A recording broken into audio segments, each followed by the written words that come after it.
వారాహి నవరాత్రుల సందర్భంగా 150 మంది ఋత్వికులతో సహస్ర చండీ మహాయాగం సంప్రదించండి. నమస్తే, వెల్కమ్ టు సుమన్ టీవీ. నేను పద్మిని. ప్రస్తుతంతో పాటు ప్రముఖ ఆధ్యాత్మికవేత్త, జ్యోతిష పండితులు, అమ్మవారి సేవకులు, దత్త గణపతి ఉపాసకులు మురళీధర శర్మ గారు మనతో పాటు ఉన్నారు. మాట్లాడదాం. నమస్కారం అండి. మహాదేవ శ్రీమాత్రే నమః. గురువు ఆల్రెడీ కర్కాటక రాశిలోకి ప్రవేశించి ఉన్నారు. జూన్ 2వ తారీఖే ఆయన ప్రవేశం అనేది జరిగింది. ప్రవేశం జరిగిన తర్వాత గురుపుష్యమి యోగం కూడా ఏర్పడింది జూన్ 18వ తారీఖున. అయితే ఈ గురుపుష్యమి యోగం గడిచిన తర్వాత, అంటే ఇంకొన్ని రోజులు ఈసారి అతిచారం ఉన్నప్పటికీ కొన్ని నెలల పాటు ఆయన వచ్చే స్థానంలో ఉంటారు. సింహంలోకి వెళ్ళినా మళ్ళీ కర్కాటకంలోకి వచ్చే పరిస్థితి ఉంది. సో ఈ గురుపుష్యమి అయిన తర్వాత బాగా కలిసి వచ్చే రాసులు అంటూ ఏమైనా ఉన్నాయా అండి? గురువు అనుగ్రహించే రాసులు ఇవే అసలు? తప్పకుండా అమ్మా. గురు పుష్యమి యోగము అంటే వాస్తవానికి ఆగస్టు 4వ తారీఖు రోజు నాడు ఎగ్జాక్ట్లీ గురువు గారు పుష్యమి నక్షత్రానికి వెళ్ళబోతున్నాడు. ఇది ఎంతో అద్భుతం. మీ బర్త్డేకి ఒక రోజు ముందు. అంతే. Happy birthday advance. Thank you అమ్మా. సో ఆగస్టు 4వ తారీఖు ఈ యొక్క గురువు గారు వెళ్ళేటువంటి తరుణం. ఎందుకంటే వాస్తవానికి ఇప్పుడు గురువు మారినప్పటికీ కూడా పూర్తిగా రిజల్ట్ అనేటువంటిది ఉండదు. ఇది సత్యము. ఎందుకు అంటే రాబోయే రోజులలో మనకు గురు మౌఢ్యమి రాబోతున్నది ఈ యొక్క జూలైలో. కొన్ని రోజులు ఉంటుంది అయినప్పటికీ. సో అంతే, గురువు అస్తమించడమే, పెద్దగా రిజల్ట్ రాదు. ఎవరు ఏదో చెప్పింది. ఇప్పుడు చాలా మంది చెప్తుంటారమ్మా, మిథున రాశి వారికి బాగుంది, ఎక్సలెంట్ ఉంది అని చెప్పి చాలా మంది అంటున్నారు. గురువు గారు మీరు ఉన్నది ఉన్నట్టుగా చెప్పారు మా జీవితంలో అని చెప్పి ఎంతో మంది కాల్ చేసిన వాళ్ళు ఉన్నారు. సో నేను ఉన్నది ఉన్నట్టుగానే చెప్తున్నా. ఓకే, నేను ఎవరినో విమర్శించడం కానీ అదే అనే ఏం లేదు. యోగిస్తలేవు గ్రహాలు. గత కొంతకాలం నుండి కూడా వ్యవస్థ వాస్తవానికి అది ఎందుకు అనేటువంటిది కాదు, కానీ ఎందుకో కొన్ని గ్రహాలు కొందరికైతే యోగించడం లేదు. వారి వారి వ్యక్తిగత జాతక రీత్యా నడిచే దశ అంతర్దశలు ఎట్లా ఉన్నాయో చెక్ చేసుకోవాల్సినటువంటి బాధ్యత వారిదే ఖచ్చితంగా కూడా. ఎందుకంటే ఇక్కడ ఈ గురు పుష్యమి నక్షత్రానికి రావడం ద్వారా బంగారం రేటు ముందు ఫస్ట్ తగ్గుముఖం పడుతుంది. బంగారం రేటు తగ్గుముఖం బట్టి అదేవిధంగా అందరినీ అనుగ్రహించే విధంగా, అంటే మొట్టమొదటి మిథునం వారిని బీభత్సంగా అనుగ్రహిస్తున్నాడు. ఇక్కడ నుంచి ప్రారంభం కాబోతున్నది. ద్వితీయాత్తు ఉండటం వలన లగ్నం కూడా చూసుకోవచ్చా అండి? రాశి రీత్యా చూసుకోవచ్చు అంటారా? రాశి వేరు, లగ్నం వేరు. వాస్తవానికి లగ్నాన్ని బట్టి మనిషి యొక్క కదలిక కానీ, మనిషి యొక్క మైండ్ సెట్ ఏంటిది అనేటువంటిది కానీ, ఆ లగ్నంలో మరి వీరికి గురువు ఎక్కడున్నాడు, ఈ గురువు ఉండేటువంటి వీరి జన్మ లగ్నం నుండి ఆ గురువు ఎక్కడున్నాడు, ప్రజెంట్గా నడిచే దశ అంతర్దశలను వాళ్ళు చెక్ చేసుకోవాలి ఖచ్చితంగా కూడా. సో ఇది రాశి అంతే అంతే 100% రాశి. లగ్నం అంటే మాత్రం మళ్ళీ వేరుంటుంది. లగ్నంలో ఒకవేళ ఈ మిథునం వారికి అనుకున్నాం శుక్రుడు ఉంటే, మీ ఎట్లాగో కన్యలో శుక్రుడు నీచబడతాడు. సో మిథునంలో ఉన్నా కూడా అది బుధునిల్లే, బాగుండదు. ఒకవేళ 2వ భావంలో కేతువు ఉన్న ఎడల పంటికి సంబంధించిన ఇబ్బందులు కానీ, నోటి నుండి ఒక రకమైన దుర్వాసన రావడం కానీ, డబ్బులు నిలకడ ఉండకపోవడం కానీ ఉంటుంది ఇలాంటి. రైట్. సరే, అయితే చంద్రుడి రీత్యా అంటే రాశి రీత్యానే చెప్తున్నారు. మిథునం వారికి చాలా బాగుంటుంది. మిథునం వారికి బాగుంది. మరి మీది మిథునమా అంటే కా, కి, కు, కే, కో అక్షరాల వారు చెక్ చేసుకోండి. 2020 సుమారుగా కూడా ఆగస్టు నుండి 2023 వరకు కూడా ఎంతో ఇబ్బందులు ఎదుర్కొన్నటువంటి వారు ఈ మిథున రాశి వారు. 2025లో వెయిట్ పెరిగినటువంటి వారు మిథున రాశి వారు. ఇక మరి ముఖ్యంగా వ్యవహారిక నామం కాకి, కూకే. మళ్ళీ వ్యక్తిగత జాతకంలో ఒకవేళ మీది జన్మనామం ప్రకారంగానే పేరు పెట్టారనుకుంటే డన్. మళ్ళీ డేట్ ఆఫ్ బర్త్ పుట్టిన సమయం కొడితే ఏ కుంభరాశో ఏ మకర రాశో అయితే మాత్రం అది సెట్ చేసుకునే బాధ్యత మీదే. ఆ కన్ఫ్యూజ్. ఇక నెక్స్ట్ వృశ్చిక రాశి వారికి 50% ఓకే. 50%లో ఏమిటి?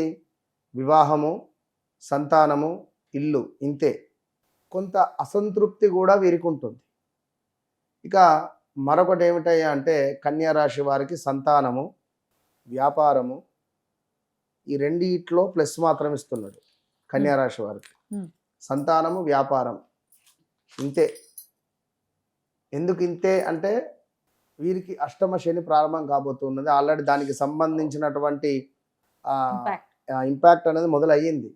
గడిచిన 3-4 నెలల్లో స్థాన చలనాల, ప్రదేశ మార్పుల, ఎవరో మీ జీవితంలో ఉన్నటువంటి వ్యక్తులు దూరం అవ్వడమా, ఏదో చిన్న చిన్న గొడవలు ఏర్పడడమా, అనారోగ్య సమస్యలు ఏమైనా ఏర్పడడమా, ఓ 2-3 సార్లు హౌస్ చేంజెస్ అవ్వడమా, Hmm. పా, పీ, పూ, పే అక్షరాలతో పేరు కలిగినటువంటి వారు. Hmm. ఇక ఈ 3వ రాశిది ఏమిటి అంటే వాస్తవానికి ఇక్కడ కన్ఫ్యూజ్గా ఉంది. Hmm.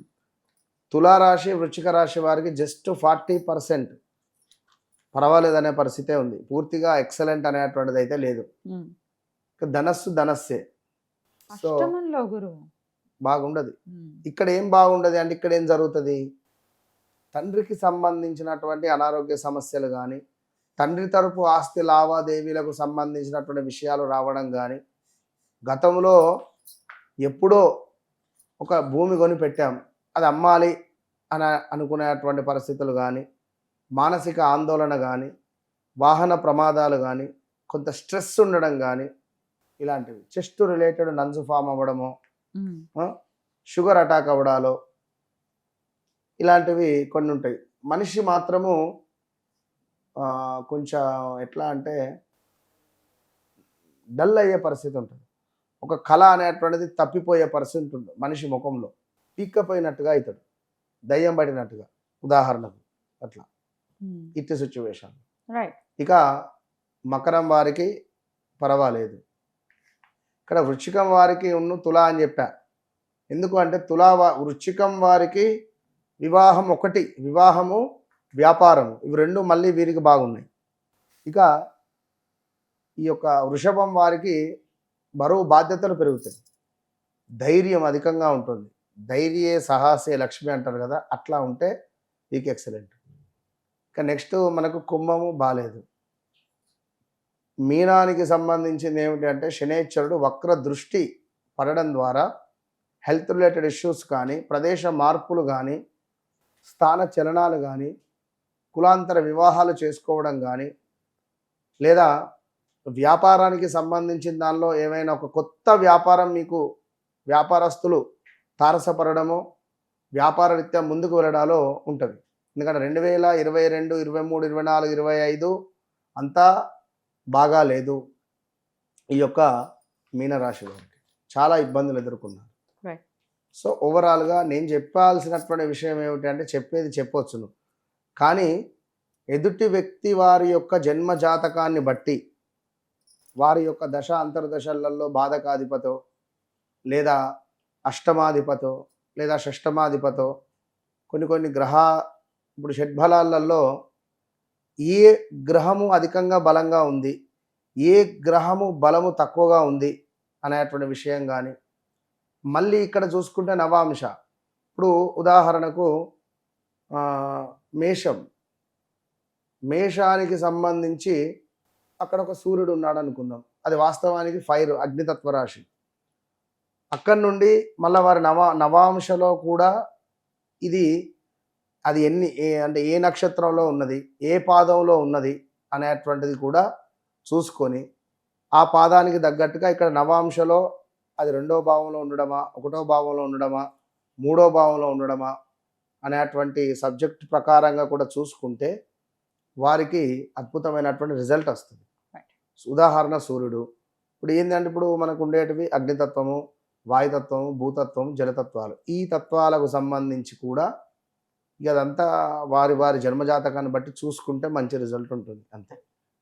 అద్భుతంగా వివరించారండి. మరి నెగటివ్ రిజల్ట్స్ ఇచ్చే వాళ్ళు ఏం చేసుకోవాలి గురువు అనుగ్రహాన్ని పొందడానికి?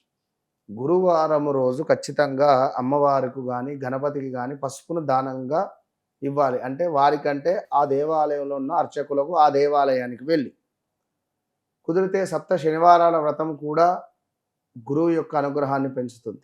ఖచ్చితంగా ఖచ్చితంగా చేసుకోవచ్చు. లేదు అనుకుంటే వెంకటేశ్వర స్వామి దేవాలయంలో కంప్లీట్గా కూడా ఈ నవగ్రహాలలో ఆ వడ్లను తీసి బియ్యాన్ని పోయండి. నవగ్రహాలు మొత్తం 9 ఉంటాయి కదా, ఇందులో వడ్లు కాకుండా బియ్యాన్ని పోసి ఒక రోజు ముందు నానబెట్టి కంప్లీట్గా దీనితో ఒక దీపపు కుందిని తయారు చేయండి. నెక్స్ట్ డే ఆ యొక్క పిండితో దాన్ని రోల్గా చేసి దాంతో ఒక పిండిని మనకు ఎట్లయితే ఆ పిండి ఉంటుందో ఆ మిశ్రమంతో చక్కగా కూడా మీరు ఒక దీపపు కుందిని తయారు చేసుకోవచ్చు. దీన్ని మీరు లేదా కుదిరితే చిన్న చిన్నగా ఒక 11 చేసి దేవాలయంలో పెట్టేయండి ఎక్కడైనా. అందులో ఎవరైనా దీపారాధన చేస్తూ ఉంటారు. వారు చేసేటువంటి దీపారాధన వల్ల మీకు గురువు యొక్క బలం పెరుగుతూ ఉంటుంది. మంచి ఫలితం అయితే ఉంటుంది. అద్భుతంగా వివరించారు. కృతజ్ఞతలండి. నమస్తే. మహోదయం.